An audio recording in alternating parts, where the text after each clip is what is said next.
Hello, everybody. Welcome to Monday Night Live, first one of the new year. So I thought I'd talk today about Blue Monday, about seasonal affective disorder, about all the issues that people talk about in the newspapers, all those negatives. And in my briefing today, I wrote about it, and had an email just now from Victoria Balcombe. Some of you know Victoria. She was the lady at the Samaritans that Graham and I did some work for. We ran a top master class for them, and some people came along. We raised actually a lot of money. She said, I too read the book you mentioned, Derek, and that's the book, and I really enjoyed it.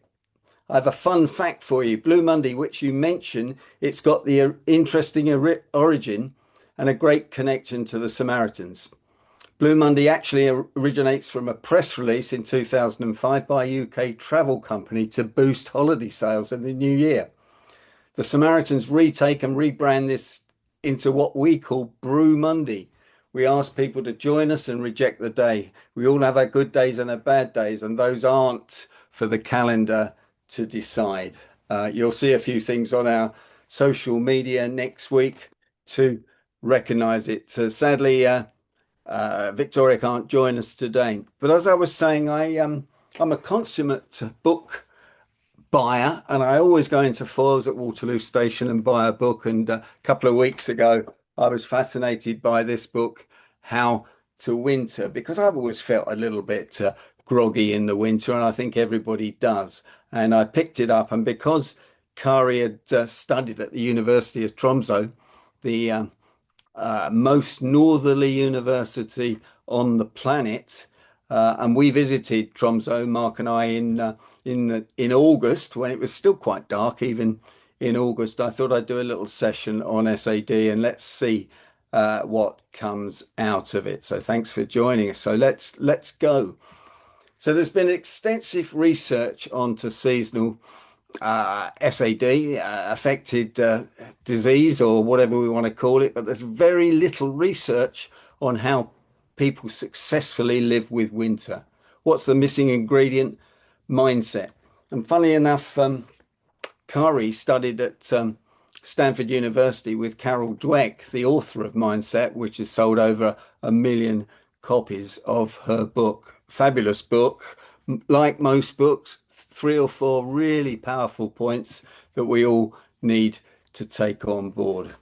So, where's Tromsø? I thought you'd be interested to see that. It's way above the Arctic Circle. In fact, 200 miles above the Arctic Circle, and a very northerly place. I expect one of the presidents of the world will be after that part of the world at some stage, but we're not really allowed to say that. We travelled on one of these Hurtigruten ships, absolutely fantastic, going through all these very crowded little narrow fjords, absolutely brilliant. And passing the Arctic Circle at 7:30 in the morning, I had that feeling of down the back of my neck of actually excitement, even though there's only a little globe on a little island, which is the Arctic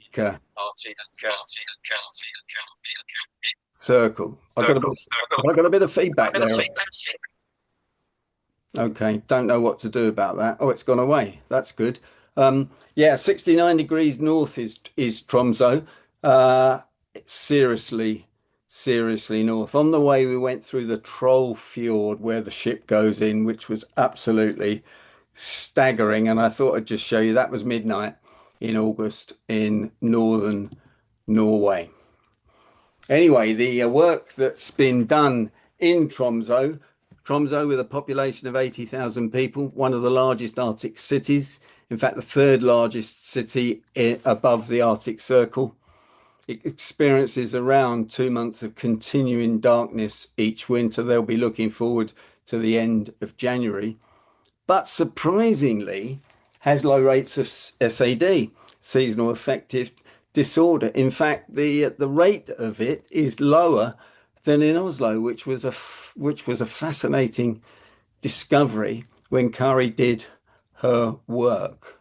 And as we came into Tromso, even in August, it was quite an eye opener for me. And reframing winter, appreciate winter, which comes out of it rather than tolerate it, which is really interesting.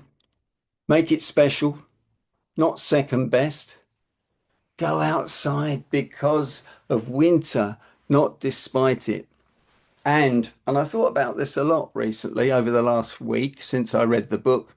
Live in a state of winter awe.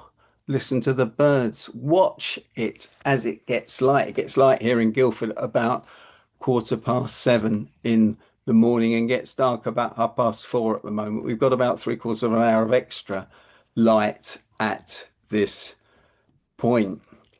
And the one thing that really came out of it is in Tromso, they're really positive. They love the winter. And everywhere you go, you see signs like this, keep moving, you look great. And I took a picture of that. That was in the corridor of the hotel in Tromso that we stayed in. So they're really positive. They changed their mindset about the winter. They embrace it. Well, I was talking to the receptionist, young girl of about 25, in the woman, I should say, and in the hotel. I said, "What's it like here in the winter?" She said, "Derek, the snow is banked up about 5 meters either side of the road, but the snow plows are out. You can't see the fields, you can't really see anything, but we love it, and we get the light, the strange lights." All day, but even though the sun's not out.